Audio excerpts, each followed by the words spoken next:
ఈ రోజుల్లో చాలా మందికి చాలా మంచి మంచి పేర్లు పెట్టుకుంటూ ఉంటారు. సాక్షాత్ యేసు ప్రభుల వారే ఆమెకు ఒక పేరు పెట్టాడు, పాపాత్మురాలైనటువంటి స్త్రీ అని. ఎంతమంది తెలుసు? దేవుని స్తోత్రం, హల్లెలూయా. నేను ఒక మాట చెప్పాలనుకుంటున్నాను. వాక్యం జరుగుతున్నప్పుడు దయచేసి మీరు అటు ఇటు కదలొద్దు, మీ ఫోన్ చూడొద్దు, మీ ముఖాలు ఎటువైపు ఉండాలని చెప్పాను.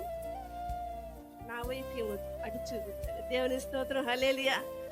నచ్చినా నచ్చకపోయినా, బాగున్నా బాగోపోయినా ఏం చేయాలండి? ఆకలేసినప్పుడు ఏ ఆహారమైనా ఏమండి బ్రదర్స్ ఏం చేయాలి? తినాల్సిందే కదా. కాబట్టి ఈరోజు మరి ఈ వంతు వచ్చింది కాబట్టి మీరు బాగున్నా బాగోకపోయినా తినాలి. దేవుని స్తోత్రం, హల్లెలూయా. అయితే ఈ యొక్క స్త్రీ గురించి అక్కడ మాత్రం రాయబడింది. ఒకసారి చదువుదాము. లూకా సువార్త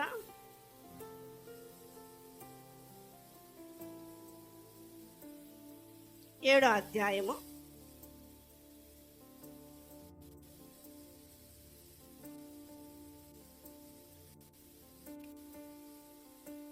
36వ వచనం చదువుకుందాం. పరిసయ్యులలో ఒకడు తనతో కూడా భోజనము చేయవలని ఆయన అడిగాను. ఆయన ఆ పరిసయ్యుని ఇంటికి వెళ్ళి భోజన పంక్తిని కూర్చుండగా ఆ ఊరిలో ఉన్న పాపాత్మురాలైన ఒక స్త్రీ, చెప్పండి ఇక్కడ ఏమని ఉందండి? పాపాత్మురాలైనటువంటి ఒక స్త్రీ. ఖచ్చితంగా ఈ మాట యేసు ప్రభువు వారే చెప్తూ ఉన్నాడు. ఈరోజు పాపాత్మురాలైనటువంటి స్త్రీని దేవుడు మనతో ఎందుకు మాట్లాడాలనుకుంటున్నాడంటే, ఆవులైనటువంటి గుణగణాలు మనం చాలా నేర్చుకోవాలి. ఒక వ్యక్తిని పాపి అంటే ఊరుకుంటారా? ఆఖరికి నేను కూడా ఊరుకోను. ఎందుకంటే ఆ పదం వాడడానికి చాలా ఇబ్బందిగా ఫీల్ అవుతారు. ఆ పదం అంటే వారితో ఎలాంటి సమస్య వచ్చిందో తెలీదు. కానీ యేసు ప్రభుల వారు మాత్రం ఆమెను గురించి పరిచయం చేయడానికి పాపాత్ములైనటువంటి స్త్రీ అని ఖచ్చితంగా చెప్తూ ఉన్నాడు. చాలా మంది అనుకుంటూ ఉంటారు, నేను చాలా నీతిమంతులు అనుకుంటూ ఉంటారు. కానీ దేవుడు అంటున్నాడు కదా, అందరూ పాపము చేసి దేవుడు అనుగ్రహించే అందరం పాపమే. కానీ పాపిగా బ్రతకడం దేవునికి ఏమాత్రం ఏం చేయాలి? మరి పాపాన్ని విడిచేయాలి, విడిచి ప్రభుని హత్తుకోవాలి. అయితే యేసు ప్రభువు వారు ఆ ప్రాంతానికి వెళ్ళినప్పుడు చాలా కుటుంబాలుని, చాలా మంది స్త్రీలు ఉన్నారు. కానీ ప్రత్యేకంగా ఆమె గురించి మరి బైబిల్లో ఎందుకు పెట్టాడు అనేటువంటి ఆ యొక్క మాటను ఒకసారి జ్ఞాపకం చేసుకుందాం. ఈ యొక్క స్త్రీని చూసినట్లయితే ఇవి జీవితం అంతా కూడా చాలా అంధకారంలో ఉండిపోయింది. ఎవరైనా పుడతా పాపం చేయాలని పుడతారండి. మన పిల్లలు ఉన్నారు, వాళ్ళు చిన్నప్పుడు చాలా మంచిగా పుట్టిన తర్వాత వాళ్ళు పెంచుతాం. పెద్దవాళ్ళు అయిన తర్వాత వాళ్ళు దొంగతనాలు చేస్తుంటే, లేదంటే త్రాగుతూ ఉంటే, లేదంటే ఇంకా వేరేటువంటి పనులు చేస్తూ ఉంటే మనం హ్యాపీగా ఫీల్ అవుతామా? అబ్బా నా కొడుకు ఎంత మంచోడు అంటామా? అనరు. ఇవి కూడా తన తల్లిదండ్రులకి చాలా మంచిగా పుట్టి ఉండొచ్చు, చాలా బాగా ఆమెను గారంగా పెంచి ఉంటారు. ఈవికి వాళ్ళ తల్లిదండ్రులు పేర్లు పెట్టలేదంటారా? పెట్టలేదా? పెట్టి ఉంటారు. కానీ ఆమె పేరు గురించి ఇక్కడ ఏమీ చెప్పలేదు. ఎందుకంటే వాళ్ళ తల్లిదండ్రుల గురించి కూడా చెప్పలేదు, వాళ్ళ భర్త గురించి చెప్పలేదు, బిడ్డల గురించి చెప్పలేదు. కానీ దేవుడు చెప్పింది ఏంటంటే పాపాత్ములైనటువంటి స్త్రీ గురించి మాత్రమే దేవుడు ఇక్కడ రాయించి పెట్టాడు. ఆ రోజుల్లో ఆ ప్రాంతానికి యేసు ప్రభులు వారు ఎవరింటికి వచ్చాడండి? సీమోను అనేటువంటి ఒక వ్యక్తి ఇంటికి యేసు ప్రభులు వారు స్వయంగా వచ్చారా? ఆయన పిలిస్తే వచ్చాడా? ఏంటి పిలిచాడు, అయ్యా మీరు మా ఇంటికి భోజనానికి రావాలి. పిలిచింది ఎవరు? పరిసయ్యుడు. పరిసయ్యుల గురించి దేవుడు చాలా మంచి మాటలు చెప్తూ ఉంటాడు.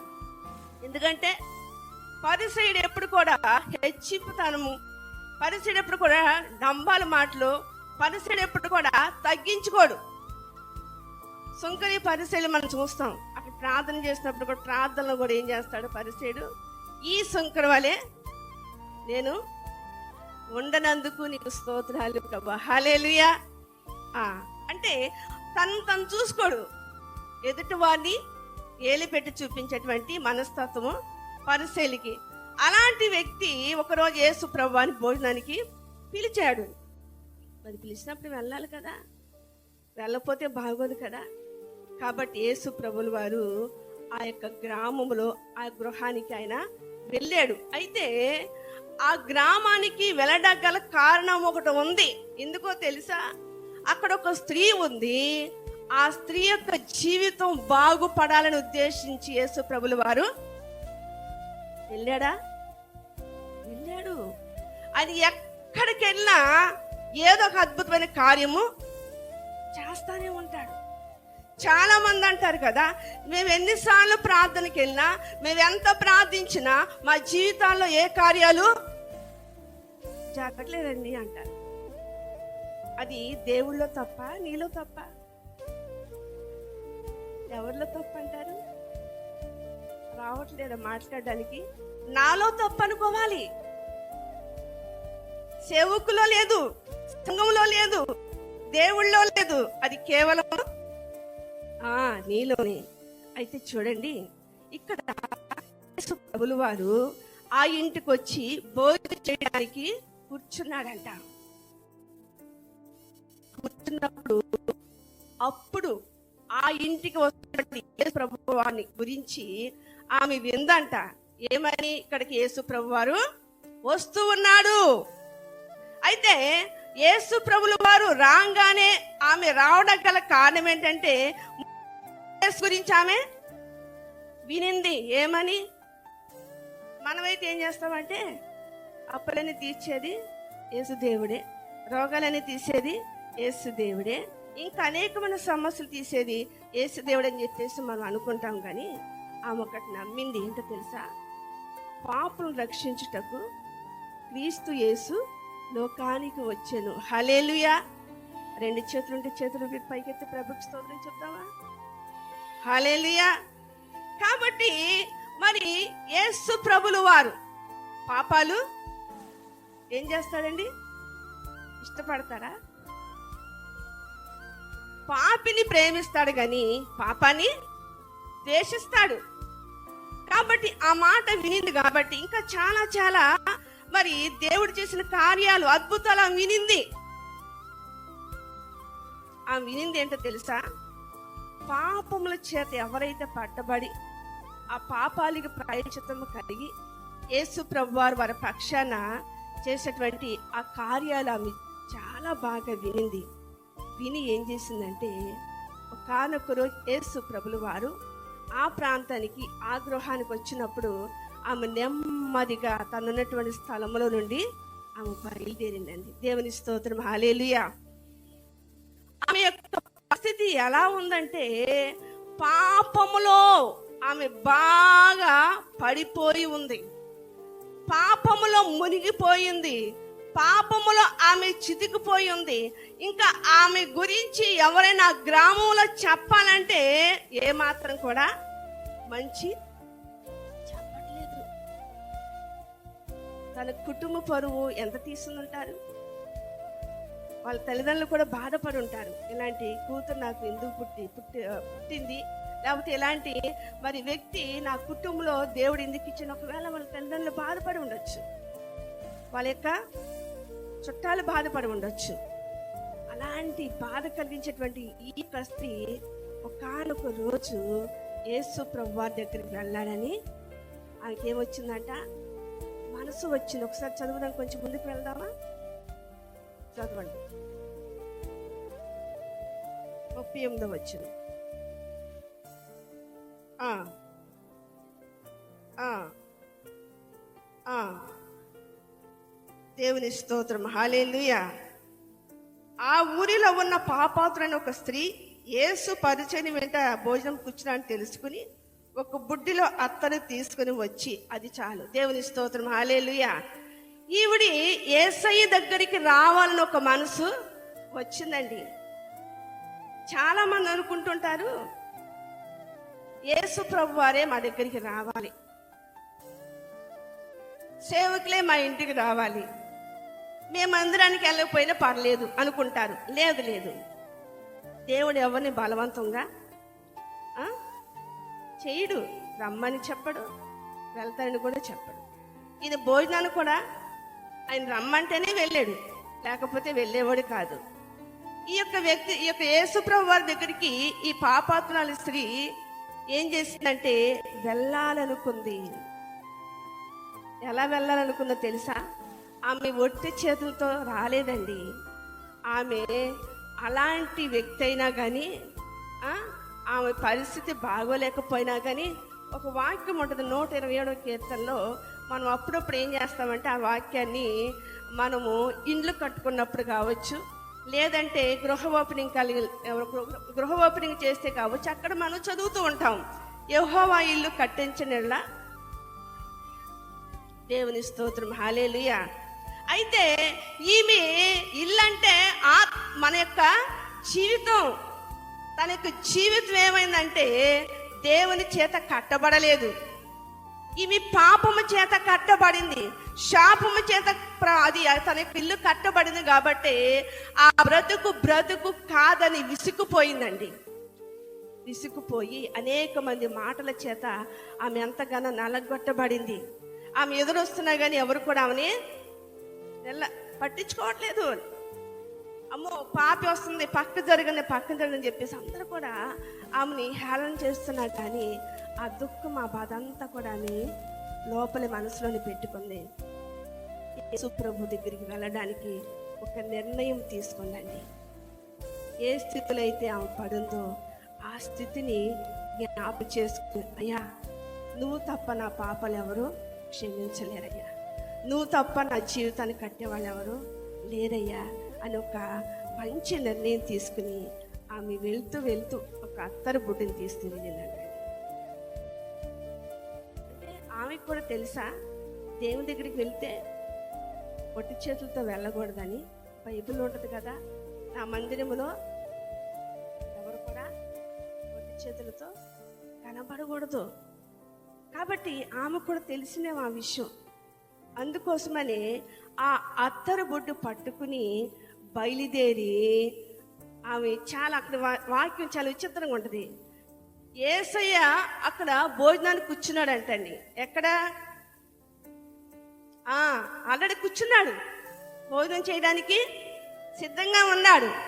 అలాంటి సమయంలో ఈ స్త్రీ ఏమైంది? అక్కడికి వచ్చిందంట. ఎలా వచ్చిందండి? ఎటు సైడ్ నుండి వచ్చింది? వెనక నుండి వచ్చింది అన్నమాట.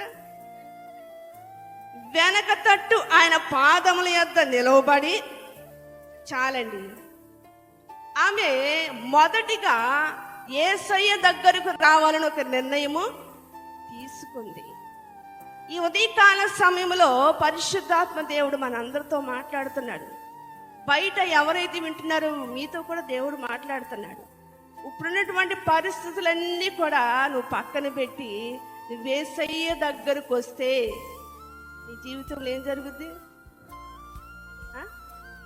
అద్భుతం జరుగుద్ది. హల్లెలూయా, హల్లెలూయా. ఇప్పుడు ఈ జీవితంలో దేవుడు అద్భుతం చేయడానికి మొదలు పెట్టాడు. ఎప్పుడు? ఆయన దగ్గరికి వచ్చినప్పుడు మాత్రమే. వచ్చిందండి, వెనక తట్టు వచ్చిందంట. ఎందుకో తెలుసా వెనక తట్టు వచ్చింది?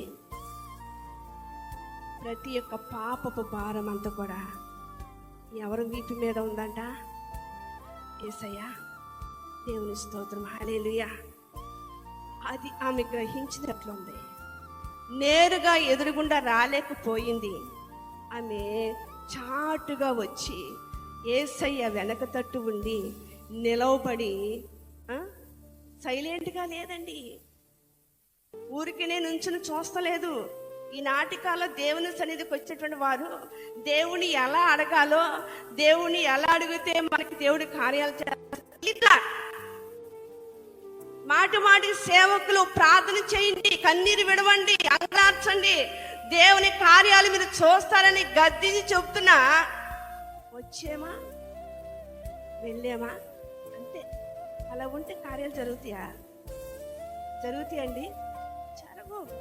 ఇక్కడ చూడండి, ఆమె వెనక తట్టు నిలవబడి ఏం చేసింది తెలుసా? ఏడుస్తూ ఉందంటండి. దేవుని స్తోత్రం. హల్లెలూయా, హల్లెలూయా. అసలు ఆ పాపాత్రుడి స్త్రీ యేసయ్యని చూడంగానే ఎందుకు ఏడుపు వచ్చింది? ఆమె కంట్లో ఏడుపు అనేది ఉండదు. ఎందుకంటే ఆమె ఒక వేశ్య, ఆమె వృత్తి అలాంటిది. ఏ మగవాడిని చూసినా ఆమె ఆకర్షించుకుంది. ఎందుకంటే అలాంటి స్వభావం ఆమెలో ఉంది కాబట్టి ఏ మగవాడిని కూడా పోనిచ్చేది కాదు.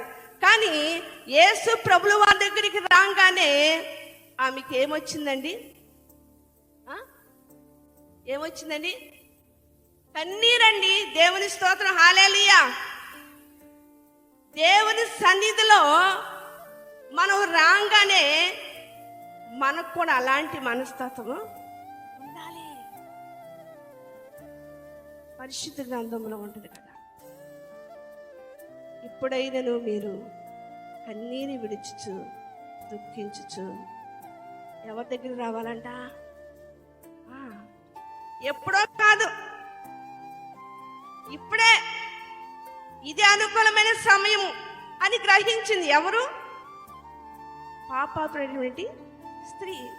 ఆమె యేసయ్య వెనక తట్టుండి కన్నీరు విడుస్తుందంట. ఎంత కన్నీరు విడిచిందంటే మీరు అక్కడ చదువుకున్న తర్వాత ఆయన పాదములంట కన్నీటితో కడిగివేసింది. దేవుని స్తోత్రం. హల్లెలూయా, హల్లెలూయా. ఒక వ్యక్తి కాలు కడుక్కోవడానికి దాదాపుగా ఎన్ని నీళ్ళు అవసరమై ఉంటాయి అంటారు? చెప్పండి మీరు బ్రదర్స్. ఎన్ని నీళ్ళు కావాలి? ఒక మగ్గుడు సరిపోతాయా? చాలా, కనీసం ఒక 2 చెంబుల నీళ్ళు కావాల్సిందే. 3 చెంబులు కావాలి. దేవుని స్తోత్రం. హల్లెలూయా. కొంతమందికి కొన్ని నీళ్ళతో సరిపెట్టుకుంటారు, కొంతమందికి బకెట్ నీళ్ళు కావాలి. ఇక్కడ చూడండి, ఆమె మొదటగా యేసయ్య దగ్గరికి వచ్చింది. రెండవదిగా ఆమె చేసింది ఏంటో తెలుసా? దేవుని దగ్గర కన్నీరు కార్చింది. ఎంతగా కార్చిందంటే తన హృదయంలో ఉన్నటువంటి భారమంతా పోయేంత వరకు. దేవుని స్తోత్రం. హల్లెలూయా, హల్లెలూయా. ఎందుకో తెలుసా? ఆ స్త్రీని ఎవరు ప్రేమించలేదు, ఆ స్త్రీ పట్ల ఎవరు జాలి చూపించలేదు. ఆ స్త్రీని చూస్తేనే అసహించినటువంటి వారు ఎంతో మంది ఉన్నారు. కానీ యేసయ్య అలాంటి వాడి కాదు అని గ్రహించింది. గ్రహించి తన పాపాలన్నీ కూడా ఒప్పుకుంటుందండి. ఎప్పటి నుండైతే పాపము చేసిందో ఆ పాపాలన్నీ కూడా కన్నీటి ద్వారా ఆమె ఒప్పుకుంటూ ఉంది. బైబిల్లో ఒక మాట ఉంది కదా, నీతిమంతుడు లేడు కూడాను లేడు, అందరూ కూడా పాపులమే, అందరూ కూడా అవినీతిమంతులమే. కానీ యేసయ్యను నమ్మాడంటే ఒక వ్యక్తి, అది అతనికి నీతిగా ఎంచబడిందంటే ఎవరైనా. దేవుని స్తోత్రం. హల్లెలూయా, హల్లెలూయా. కాబట్టి ఈ యొక్క స్త్రీ కూడా చూడండి, తన పాపములు చెప్పుకోవడం కంటే కూడా ఆమె యేసయ్య దగ్గర కన్నీటి ద్వారా ఆమె తన పాపాలు ఒప్పుకుంది. యేసయ్య మోహం చూడంగానే, యేసయ్య దగ్గర రాగానే ఆమె దాయలేకపోయింది. చాలా మంది దాచుకుంటారండి. దేవుని దగ్గరికి వచ్చినా కూడా దాపరికాలు ఉంటాయి. దాపరికాలు ఉంటే నీ జీవితం బాగుపడదు, నీ కుటుంబం బాగుపడదు.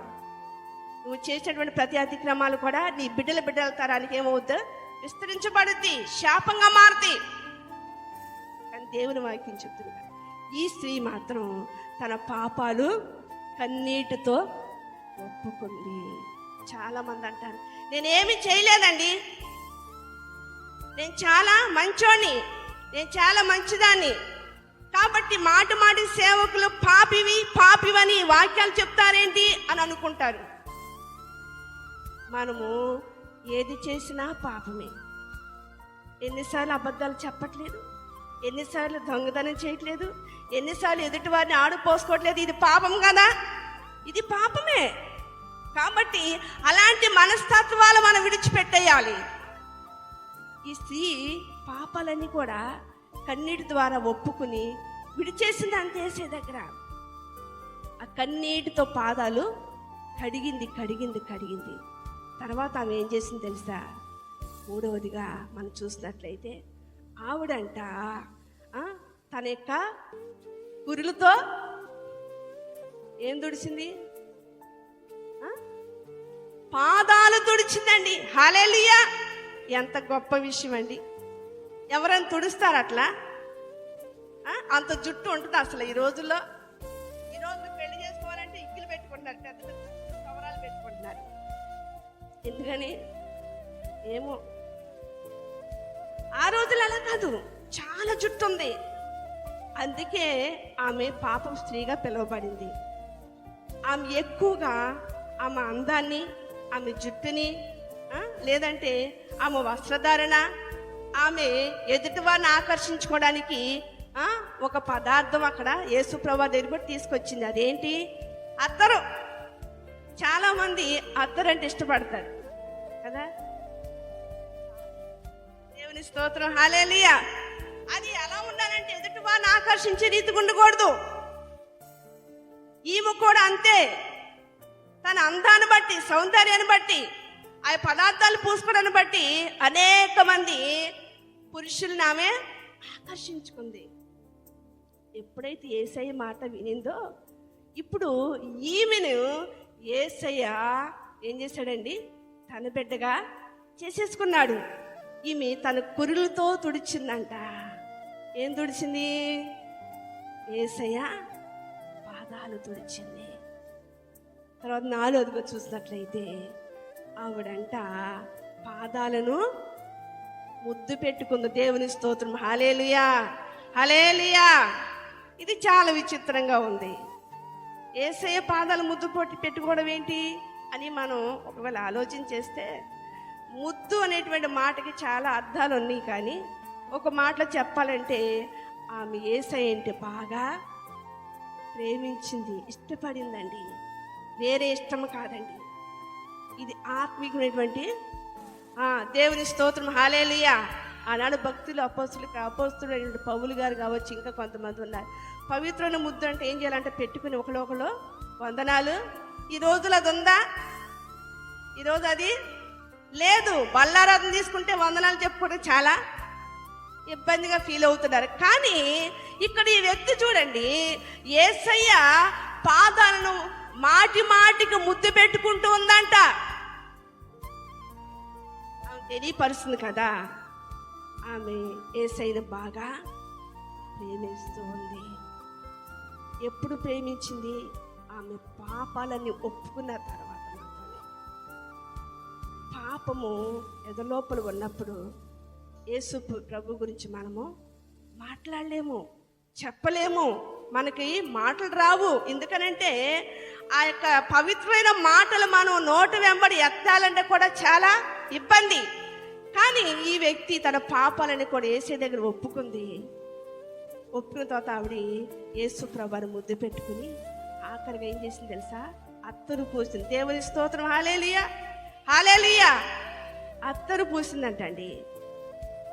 ఏ అత్తనైతే ప్రేమించిందో మన జీవితాల్లో కూడా అంతే. దేవుని కంటే ఏదైనా మనం ఎక్కువగా ప్రేమిస్తే అది దేవుడు మన ఇద్దరిని ఏం చేస్తాడు? అది మనకు బాగా తెలిసినా మనం ఏం చేస్తాము? మనం చేసేదే, సేవకులు చెప్పేదే. దేవుని స్తోత్రం, హల్లెలూయా. యేసు ప్రభువు వారు ఒక మాట చెప్తాడు కదా, ఏమని? లోకమును ఎంతో ప్రేమించాను. ఎవరు ప్రేమించింది?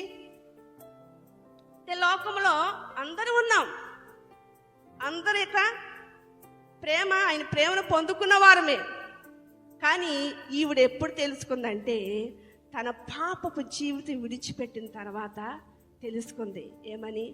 నా యేసయ్య నా కోసం ఆయన ప్రాణం పెట్టాడు, నన్ను ప్రేమించాడు, కాబట్టి ఆయన దగ్గరే నాకు ఏదైనా దొరకాలన్నా, పాప క్షమాపణ విడుదల పొందాలన్నా ఆయనలో జరుగుద్దని ఆమె తెలుసుకుంది. కాబట్టి ఆమె దేవుని దగ్గరకు వచ్చి ఆమె పాపాలను ఒప్పుకుని ఆమెకున్నటువంటి ఆ యొక్క ఆత్మీయ ప్రేమ, ఒక లెక్కలో చెప్పాలంటే ఈవిడి మనం మామూలుగా మైకులో మంచిగా ఆరాధన చేస్తాం ఇన్స్ట్రుమెంట్స్ని బట్టి, కానీ ఆమె సైలెంట్గా ఆరాధన చేసిందండి, కన్నీటితో ఆరాధన చేసింది.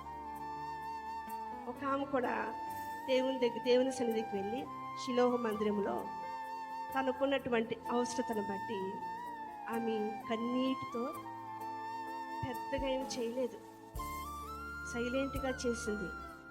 ఆమె కన్నీటి ధారలో కారుతూ ఉన్నాయంట, ఆమె పెదవులు మాత్రమే కదులుతూ ఉన్నాయంట. ఆ ప్రార్థన, ఆ విజ్ఞాపన, ఆ కన్నీరు ఎవరు చూశారు? దేవుడు చూసి దానికి ప్రతిఫలం గొప్ప ప్రవక్తనిచ్చాడు. హల్లెలూయా, హల్లెలూయా. కాబట్టి దేవుని సన్నిధిలో మనము కన్నీటి ప్రార్థన చేస్తే మనకు వచ్చేటువంటి గొప్ప ఆశీర్వాదాలు అనేక మంది చూసి కుళ్ళిపోయే రీతిగా దేవుడిస్తాడు. మనం ఏం చేస్తాం? కన్నీరు, ఒత్తొత్తు కన్నీళ్ళు బయట మాత్రం కారుస్తూ ఉంటారు. కానీ యేసయ్య దగ్గర ఆమె ఒట్టొట్టుగా ఏడవలేదండి. తన బాధ అంతా కూడా చెప్పుకుంది, తన వేదన అంతా కూడా చెప్పుకుంది. తనకంటూ ఇంకా ఎవరూ లేరు, అందరూ చిరాకు పడుతున్నారు, అందరూ కోపడుతున్నారు. ఇంకా నేను చనిపోతే బాగున్నటువంటి మనస్తత్వంతో ఉందేమో. కాబట్టి ఆమె ఆఖరిగా యేసయ్య దగ్గర, ఎందుకంటే యేసయ్య దగ్గర రావాలంటే మామూలు విషయమా? ఆయన వస్తున్నాడంటే చాలామంది ప్రజలు ఉంటారు, శిష్యులు ఉంటారు. ఎందుకంటే ఎక్కడ చూసినా మరి యేసయ్యను చూడాలని ఒక వ్యక్తి ఒక ఆలోచన కలిగి ఉన్నాడంట. ఆ పట్టణానికి వచ్చినప్పుడు జనులు గుంపు కూడుంటాన్ని బట్టి, అతడు పొట్టివాడవడాన్ని బట్టి యేసయ్యను చూడడానికి అతడికి ఏమాత్రం అర్హత లేదు. కానీ ఒక ఆలోచన వచ్చింది, ఏమని? నేను చెట్టు ఎక్కితే యేసయ్యను చూడొచ్చు. మన జీవితాల్లో కూడా దేవుని కార్యాలు నిజంగా చూడాలంటే మనం ఎన్నైనా దేవుని సన్నిధి ప్రయత్నాలు తప్పకుండా చేయడానికి అనేకమైన ఆలోచనలు ఉంటాయి. ఇక్కడ చూడండి, ఈవిడి అత్తరు పూసిందంట అండి. ఆ అత్తర వాసనకి ఆ ఇల్లంతా కూడా ఏమైపోయి ఉంటుంది? అత్తరు వాసన రాగానే అబ్బా ఎంత బాగుంది అంటాం కదా. చెడు వాసన తెచ్చి అంటావా? తలుపులైండ్రా, తలుపులైంది, ఎక్కడి నుంచి వచ్చిందో అందరు లేచిపోయి బయటకు వెళ్ళిపోయి చూసేస్తాం. ఆమె ఒకప్పుడు అలాంటి బ్రతుకు, కంపు బ్రతుకు, చెడు వాసన బ్రతుకు. కానీ యేసయ్య దగ్గరికి వచ్చిన తర్వాత ఆ బ్రతుకేమైంది తెలుసా? అత్తరు ఏ విధంగా అయితే మంచి సువాసనగా అందరికీ ఇష్టంగా ఉందో ఆ రీతిగా ఆమె మార్చబడింది. దేవుని స్తోత్రం, హల్లెలూయా, హల్లెలూయా. ఆమె ఎక్కువగా మరి అత్తరుని ప్రేమించింది కాబట్టి తనకుంది అదొక్కటే, అది తీసుకొచ్చి దేవుని పాదాల దగ్గర పెట్టేసేసి అలా దేవుని దగ్గర ఉంటూ ఉంటే, నిజమే కదండి, కొన్నిసార్లు దేవుని సన్నిధిలో మనం ఎదుగుతూ ఉంటే, దేవుని బిడ్డలుగా ఉంటూ ఉంటే కొంతమంది అనేకమైనటువంటి అపార్థపు మాటలు మాట్లాడుతూ ఉంటారు. ఈవెని కూడా అలాగే మాట్లాడుకున్నాడు. ఎవరో ఆ ఇంటి యజమాని తన మనసులో అనుకుంటూ ఉన్నాడు. అది ఎవరు చూశాడు? దేవుడు చూశాడు. ఈరోజు నేను చెప్తున్నాను, ఇక్కడ మనం కూర్చున్నాం, నీ మనసులో ఏముందో మాకు తెలియపోవచ్చు, ఎవరికి తెలుసు అంటారు? దేవుని స్తోత్రం, హల్లెలూయా. కాబట్టి మన దేవుడు హృదయ రహస్యాలు ఎరిగినటువంటి వాడు. ఆయనకి ఏది కూడా మరుగై ఉండనేరదు, ఆయనకి సమస్తం కూడా తెలుసండి. వెంటనే ఒక స్టోరీ చెప్పాడు. ఒక వ్యక్తికి ఇద్దరు అప్పివ్వాలి. ఒక ఆయన 500, ఒక ఆయన 50 రూపాయలు. మేము ఇవ్వలేమని చేతులు ఎత్తేశారు. అప్పుడు ఆయన వారిద్దరిని క్షమించేశాడు. వారిద్దరిలో ఎవరు ఎక్కువ అని తనని అడుగుతాడు. అతడు కూడా అంటాడు, ఎవరైతే ఎక్కువ ఇవ్వాలో ఆయనే. దేవుని స్తోత్రం. హల్లెలూయా, హల్లెలూయా. అప్పుడు అంటాడు కదా, నేను నీ ఇంటికి వచ్చినప్పుడు నీవు నాకు కాలు కడుక్కోవడానికి, సహజంగా ఇంటికి ఎవరు వస్తే ఏమంటారండి? ఏమంటారు? కాలు కడుక్కోండి, కాలు కడుక్కోండి. కొంతమంది బైబిల్ ఉన్నట్టు పరిస్థితులు కూడా ఈ రోజుల్లో ఉండాలి, తప్పకుండా ఉండాలి. ప్రతిదానికి అనుమానాలు, ప్రతిదానికి టైంలు, ప్రతిదానికి ఏదో వంకలు పెట్టేటువంటి పరిస్థితి ఈ రోజుల్లో సంఘాల్లోనే ఉన్నారు. దేవుని స్తోత్రం. హల్లెలూయా. కాబట్టి నువ్వు ఇంటికి వచ్చినప్పుడు కాలు కడుక్కోవడానికి నీళ్లు నాకు ఇవ్వలేదు, తర్వాత తుడుచుకోవడానికి తువ్వాలు నాకు ఇవ్వలేదు, తర్వాత నువ్వు నన్ను ముద్దు పెట్టుకోలేదు, 4వది నాకు నూనె తలకి అంటే అలా ఆచారం అప్పుడు అనుకోవచ్చు. ఆ రోజులో యూదుల ఆచారం అదేమో. కాబట్టి యేసు ప్రభువు వారంటే మామూలు విషయం అండి. ఆయన గొప్ప దేవుడు. కాబట్టి ఆ వ్యక్తికి చేయవలసిన మర్యాద ఈ ఇంటి యజమాని మర్చిపోయి ఇంకా వాళ్ళని వీళ్ళు చూసుకోవటము. యేసు ప్రభువు వారు వస్తున్నారంటే ఇంకేమేం పదార్థాలు, చాలా పదార్థాలు, ఆ బిజినెస్ ఆ యొక్క హడావుల్లో పడిపోయడం తెలియదు. కానీ యేసు ప్రభు వారు హెచ్చరిస్తూ ఉన్నాడు, నువ్వెందుకు ఆమెను గురించి నువ్వు ఇబ్బందికరంగా ఫీల్ అవుతున్నావు? నువ్వు చేయలేదు, కానీ ఆమె నాకు ఏం చేసింది? నా పాదాలు తడిపింది. టవల్తో నువ్వు నాకు తొడవపోయినా తన కుదులతో పాదాలు తొడిసింది. నువ్వు ముద్దు పెట్టుకోలేదు, ఆమె ముద్దు పెట్టుకుంది. నువ్వు నూనె నాకు నెత్తిన తలన పొయ్యలేదు, ఆమె అత్తరు పూసింది. కాబట్టి అక్కడ లాస్ట్లో ఒక మాట చదువుదామండి. 46వ వచనం 47వ వచనం చదువుదాం.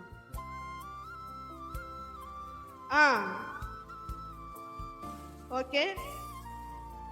ఆమె విస్తారముగా ప్రేమించెను గనుక ఆమె యొక్క విస్తార పాపములు క్షమించబడినని నీతో చెప్పుచున్నాను. హల్లెలూయా. ఫస్ట్గా నేను ఆమెను క్షమించానని దేవుడు ఎవరు చెప్పాడండి? సీమోనికే చెప్పాడు. ఎవరైతే యేసు ప్రభువు అని పిలిచారో ఆ వ్యక్తితో చెప్తున్నాడు, నువ్వు నా గురించి ఆమె గురించి నువ్వు అభ్యంతరం పడవలసిన లేదు, నేను వచ్చిందే పాపుల కోసము ఆయన మనసులో అనుకుంటున్నాడంట. ఇవి పాపి కదా, దేవుడికి అన్నీ తెలుసు కదా. అలాంటి వ్యక్తి వచ్చి ఆయన ముట్టుకుంటే ఏం మాట్లాడలేదేంటి, సైలెంట్గా ఉన్నాడేంటి అని మనసులో ఆయన అనుకుంటూ ఉన్నాడు. అప్పుడు దేవుడు కరెక్ట్ సమాధానం చెప్పాడు. ఏమని తెలుసా? ఆమె విస్తారమైన పాపములు చేసింది కాబట్టి ఆమె నన్ను ఎక్కువగా ప్రేమించింది. ఆమె పాపాలు ఏమైపోయినాయి అంటే ఇప్పుడు క్షమించబడిపోయి. దేవుని స్తోత్రం. హల్లెలూయా, హల్లెలూయా. ఆ పాపములో నా వ్యక్తి ఉంటే పాపమునకు జీతం ఏంటంట? మరణించేది. పాపిగా బ్రతకడం యేసయ్యకి ఇష్టం లేదు. పాపాన్ని విడిచిపెట్టేసేసి అని వదిలేసేసి యేసయ్యని హత్తుకుంటే ఎక్కడికి వెళ్తాం మనం? కొంతమంది ఎక్కడికి వెళ్తామో తెలియకుండానే ప్రార్థనలకు వస్తూ ఉంటారు. ఒకరోజు మనం నిత్య జీవనానికి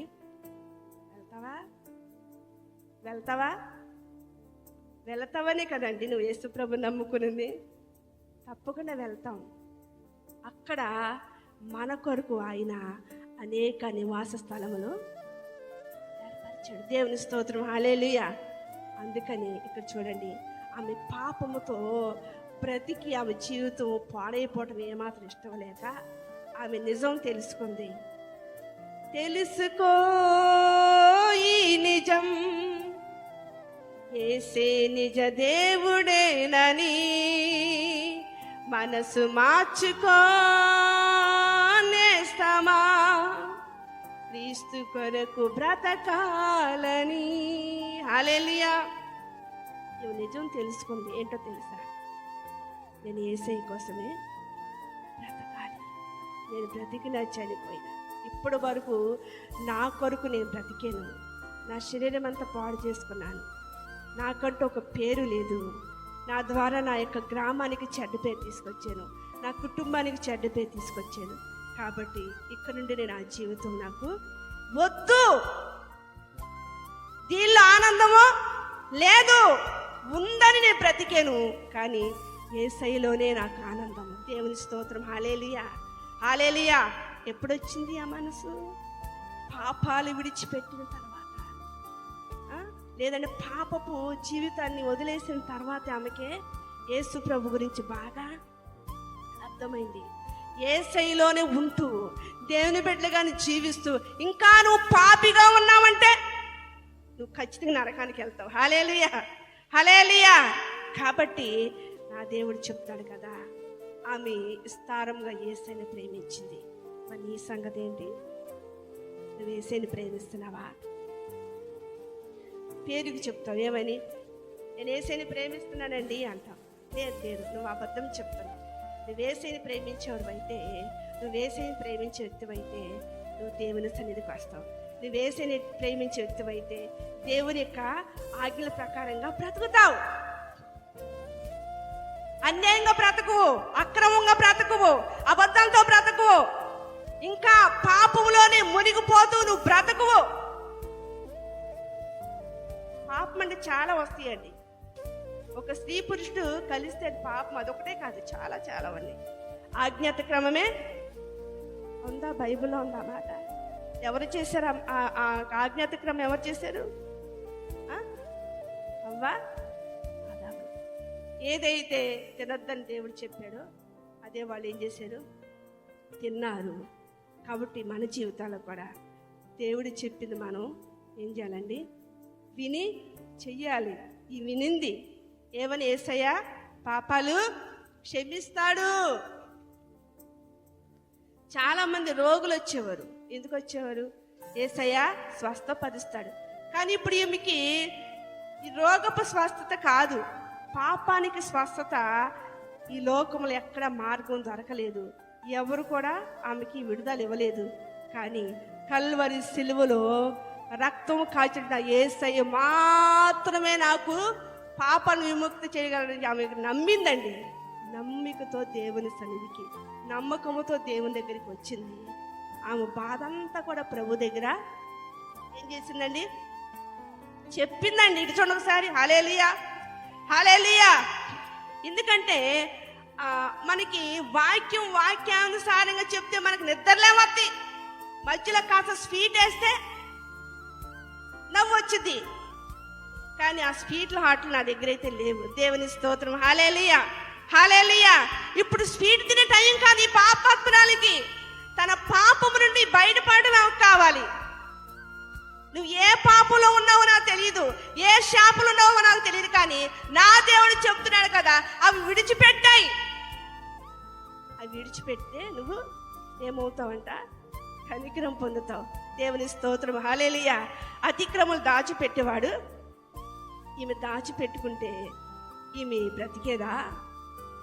ఈమె దేవుని రాజ్యానికి వారసురాలుగా అయ్యేదా? దేవుని ప్రేమను పొందుకునేదా? ఏమాత్రం పొందుకునేది కాదు. కింద ఒక్కసారి ఒక మాట చదువుకుందాం.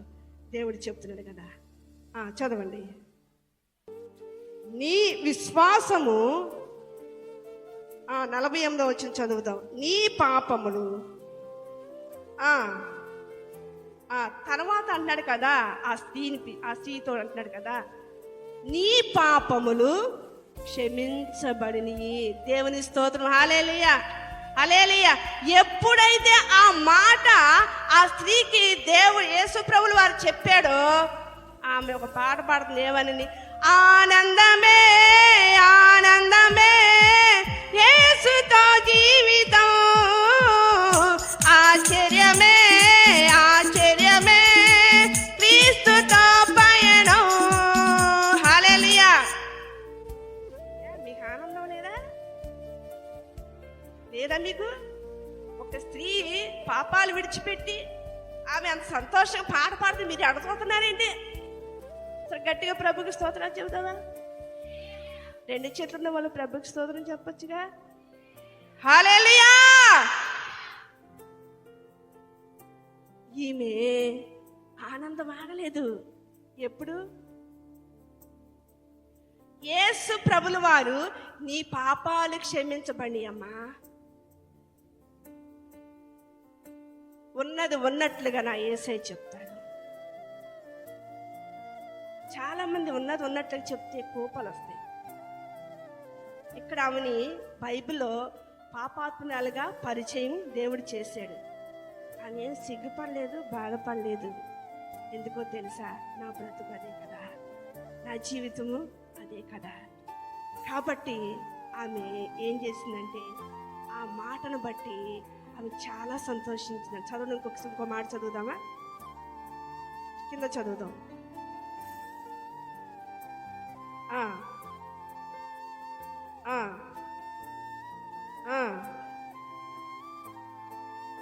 ఓకే, ఇంకా చదువుదాం. అందుకాయన నీ విశ్వాసము నిన్ను రక్షించెను, సమాధానము గలదానవై. దేవుని స్తోత్రం. హల్లెలూయా. ఇక్కడ ఏమంటున్నాడండి? మొదటిగా దేవుడు ఏమన్నాడు? నీ పాపాలు.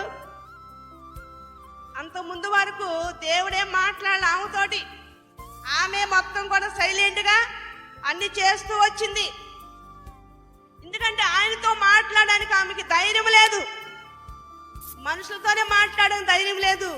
దేవుడితో మాట్లాడక అంతకంటే ధైర్యము ఆమెకి లేదు. ఎందుకో తెలుసా? ఆమె ఒక పాపి. నేను ఒక పాపిని కాబట్టి నేను యేసయ్యతో ఏం మాట్లాడతానని సైలెంట్గా తన కన్నీటి ద్వారానే ఆ పాపాలని దేవుడికి తెలియజేసింది. అయితే దేవుడు అప్పుడు ఫస్ట్గా చెప్తాడు కదా, నీ పాపాలు క్షమించబడి అని చెప్పాడు. చాలా సంతోషించింది. తర్వాత చెప్తాడు కదా, నీ విశ్వాసము నిన్ను రక్షించును. దేవుని స్తోత్రం. హల్లెలూయా. ఇప్పుడు ఏమైపోయింది? ఇవిడి విశ్వాసం అయిపోయింది. ఆమెలో ఉన్నటువంటి విశ్వాసాన్ని బట్టి దేవుడు చేసిన ఈ విశ్వాసం నిన్ను రక్షించింది. నీ కొరకు నేను ప్రాణం పెట్టని నువ్వు తెలుసుకున్నావు. నీ కొరకు నేను చేసిన త్యాగం నువ్వు తెలుసుకున్నావు. కాబట్టి నీ పాపాలు క్షమించేసాను. నీ విశ్వాసమే నిన్ను రక్షించింది. సమాధానం. మనం పాపములు చేస్తే మనకి సమాధానం ఉండదండి. ఉంటదంటారా? తప్పు చేసినాడు సమాధానం ఉంటాడా? ఉండలేడు. భయపడుతూ ఉంటాడు, ఆందోళన చెందుతూ ఉంటాడు, మొహం చాటేస్తూ ఉంటారు, ఎవరితో కూడా కలిసి ఉండలేరు. అందుకని నీ విశ్వాసం ఎటువంటి మీ జీవితాల్లో మీకు ఎంత విశ్వాసం ఉందో ఒకసారి దేవుడు మనతో మాట్లాడుతున్నాడు. నీకు నిజంగా విశ్వాసం ఉంటే ఆ పాపాల నుండి ఆమె రక్షించబడింది, ఆ శాపాల నుండి ఆమె విడుదల పొందింది. మరి నీ సంగతి ఏంటి? నా సంగతి ఏంటి? ఏమో ఆ దేవుడికి ఎరుక. దేవుని స్తోత్రం. హల్లెలూయా. దేవుడు చెప్తున్నాడు, ఎప్పుడైతే దేవుని దగ్గరికి నా చెంతకు నువ్వు వస్తావో, వచ్చి ఈ పాపాత్మురాలు స్త్రీ ఏ రీతిగా చేసిందో నువ్వు అలా చేస్తే దేవుడు అంటున్నాడు కదా, నేను క్షమించేశాను. ఇప్పుడు ఏ దినాల్లో ఉన్నాం మనం? ఏ దినాల్లో ఉండామండి? కొంచెం గట్టిగా చెప్పండి, నాకు చెవుడు వచ్చింది. దేవుని స్తోత్రం. హల్లెలూయా. ఏ దినాలండి? 50 days ఉపవాస దినాల్లో మనం ఉన్నాం. కానీ పేరుకు మాత్రం ఉపవాస దినాలు అంతే. కానీ మనం మాత్రం చర్చిలో కనబడం. మీకేం తెలుసు మా బాధలు అని అంటారేమో, కానీ మీ బాధల కోసమే కదా ఆయన ఎంతగా శ్రమ పొందింది. అది నువ్వు తెలుసుకుంటున్నావా? ఆ పాస్టర్ గారికి, ఆ పాస్టర్ గారికి, ఆ నలుగురికి చాలే, మాకెందుకు అనుకుంటున్నావా? అలా అనుకుంటే నువ్వు ఎక్కడేసిన గొంగడ అక్కడ ఉన్నట్లే. దేవుని స్తోత్రం. హల్లెలూయా. కాబట్టి నీ విశ్వాసానికి ఒక మాదిరి చూపించాలి. నేను క్రైస్తవుని అని చెప్పుకోవడం కాదు, నేను విశ్వాసం చెప్పుకోవడం కాదు, దానికి ఉన్నటువంటి మాధుర్యం అనేది మరి దేవుళ్ళు కనపరుచుకోవాలండి. కనపరుచుకోకుండా ఆహా నేను విశ్వాసి, ఆహా నేను క్రైస్తవుని సరిపోద్దా? సరిపోదు. దేవుడు మెచ్చడు అసలు. కాబట్టి ఈమె రక్షించబడింది. దేని నుండి రక్షించబడింది? పాపము నుండి. ఆమె పాపానికి జీతం ఏంటి? మరణము. మరణము నుండి రక్షించబడింది. మరణం నుండి జీవులోనికి ఆమె వెళ్ళిందండి. మరి నీ సంగతి నా సంగతి ఏంటి? నా బ్రతుకు అరే నా బ్రతుకు ఇంతేనండి అని అంటే సరిపోదండి. ఎంత భక్తి చేసి దేవుని యొక్క మాట ప్రకారం మనం బ్రతకపోతే దేవుడు మనం చూసి చాలా బాధపడతాడు. ఎందుకో తెలుసా? అని నీ కోసం నా కోసం మరి సిలువలో పెట్టాడు, మనందరి కోసం పెట్టాడు. ఆ త్యాగం నువ్వు తలుచుకుంటే నువ్వు దేవుని సన్నిధికి మానవండి. నువ్వు దేవుని దగ్గరికి రాకుండా ఉండలేవు. ఇక్కడ చూడండి, ఆమె రక్షించబడిన తర్వాత ఆమె సమాధానముతో తన ఊరిలో జీవించగలిగింది. నీ కుటుంబం, చాలా మంది అంటారు నా కుటుంబంలో సమాధానం లేదయ్యా, నా కుటుంబంలో శాంతి లేదయ్యా అంటారు. ఎలా వచ్చింది? దేవుని సన్నిధిని మానేస్తే వచ్చుదా? దేవుని సహవాసం మానేస్తే వచ్చుదా? కాదు. ఈమె దేవునితో సహవాసం కలిగి ఉంది కాబట్టి ఈమెకేమొచ్చిందండి? సమాధానం వచ్చింది. దేవుని స్తోత్రం, హల్లెలూయా. దేవాది దేవుడు కూడా మొట్టమొదటిగా తనకిష్టలేని వారికి భూమి మీద సమాధానము కలుగును గాక అంటే ఆయనకి ఇష్టలుగా ఉంటేనే. ఇప్పుడు పాపాత్రురాలు స్త్రీ ఆయనకి ఇష్టమైన కాదా? ఇష్టంగానే ఉందా? అంటాడు కదా, ఆమె నన్ను ప్రేమించేను ఉంటుంది. నన్ను ప్రేమించింది, ఆ విస్తారణ పాపాలు చేసింది కాబట్టి నన్ను ప్రేమించింది. కాబట్టి పరిశుద్ధాత్మ దేవుడు మనందరితో మాట్లాడారు కదా. ఈ పాపాత్మురాలు స్త్రీ తన జీవితాన్ని, తన బ్రతుకుని ఎలా అయితే మార్చుకుని ఒక మాదిరి బైబిల్లో పరిశుద్ధాత్ముడి ద్వారా తెలియపరుస్తూ ఉన్నాడు. దాని యొక్క గుణగణాలు మనము ఏం చేయాలండి? చదువుకుని వాటి ప్రకారంగా మనం జీవించగలిగితే ఇంకా నీ జీవితంలో ఏది కూడా కొరత ఉండదు. నీకు అనేకమైనటువంటి గొప్ప మేలులు, ఆశీర్వాదాలు ప్రభు అనుగ్రహిస్తాడు. ఒకవేళ ఆ స్త్రీ ఆ పాపములను బ్రతికితే ఆమె పేరు బైబిల్లో ఉండేది కాదు. ఆమె గురించి మనము మాట్లాడుకునే వాళ్ళం కాదు. ఎప్పుడు చూసినా అద్భుత కార్యాలు, స్వస్థతలు ఇవి కాదు. ఇవి కూడా అప్పుడప్పుడు మనం ఏం చేయాలా? తెలుసుకోవాలి, తెలియపరచాలి ప్రజలందరికీ. కాబట్టి పాపిగా ఉంటే ప్రభు ఇష్టపడడు కానీ పాపాన్ని విడిచిపెట్టి పరిశుద్ధురాలుగా బ్రతికినటువంటి వారినే ప్రభు ఇష్టపడతాడు.